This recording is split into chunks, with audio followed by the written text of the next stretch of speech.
Process of organising. आज हम लोग class 12th important business studies के बोर्ड पॉइंट ऑफ व्यू से जितने भी इंपॉर्टेंट टॉपिक्स हैं उनको कवर करने वाले हैं, जिसमें हमारा टॉपिक आज आएगा planning process of organization. Process of organizing क्या है? आईडीई, यानी ये मेमोरी टेक्निक है। Identification and division of work, departmentalization, assignment of duties, establishing reporting relationship, ये आपके मेमोरी टेक्निक है। आप लोग ऐसे करके याद कर सकते हो। ठीक है, तो हमारे पास क्या है, ये चार है हमारे पास, यानी कि identification and division of work, departmentalization, assignment of duties, establishing reporting relationship.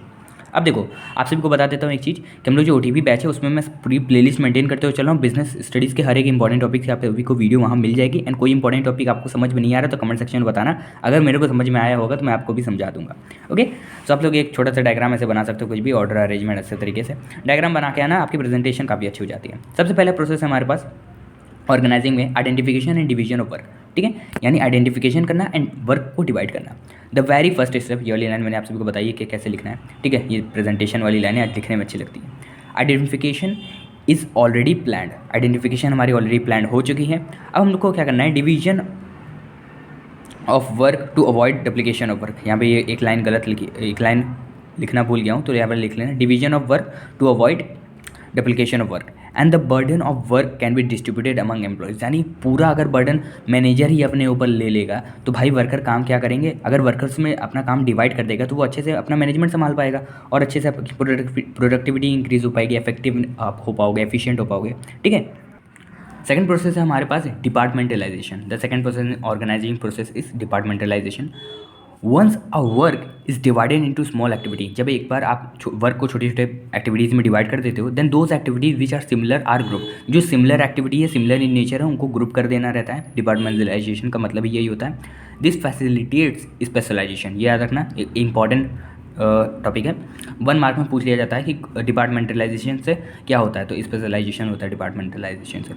Departmentalisation can be of 2 types. ये आपको अभी इतना ज़्यादा डीप में नहीं पढ़ा, ये अलग से एक टॉपिक है, उसके लिए भी वीडियो बना दूंगा। Functional and divisional. ठीक है, 2 तरीके का होता है। फंक्शनल में क्या होता है, यहाँ पे आपका बेसिस फंक्शंस के बेसिस पे होता है, ग्रुप किया जाता है डिपार्टमेंट्स को, लाइक सेल बेसिस, सेल का डिपार्टमेंट अलग बन गया, फाइनेंस का डिपार्टमेंट अलग बन गया।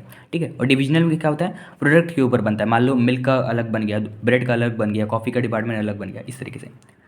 थर्ड प्रोसेस जो है हमारा ऑर्गेनाइजिंग में वो है असाइनमेंट ऑफ ड्यूटीज़, यानी the third step is this, work must be assigned after giving job description. यानी जॉब तभी तो उसको जॉब को बताने के बाद पता चले, आप बताओ ना उसको जॉब पे रख लो, उसको पता ही नहीं चलेगा कि करना क्या है। And according to his her capability, यानी उसकी क्या क्षमता है उसको देखने के बाद to work home duties are assigning. ठीक है, नेक्स्ट हमारा एस्टैब्लिशिंग रिपोर्टिंग रिलेशनशिप, लास्ट है।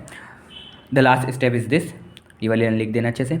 Everybody should know whom he she have to report and who is her boss या हिज बॉस। यानी कि सबको पता होना चाहिए कि कौन उसका बॉस है एंड किसे उसको रिपोर्ट करना है। आप लोग मान लो आपने बताया नहीं कि भाई ये कंपनी का बॉस है, वो पहले ही दिन आके उस बॉस को आप बोल रहा है कि भाई जा झाड़ू लगा के आ, तो भाई दिक्कत हो जाएगी बाद में, बॉस तो उसको निकाल के बाहर ही फेंक देगा। ठीक है, मूवीज़ में देखा होगा आप सभी, बॉस से बदतमीजी करते थे।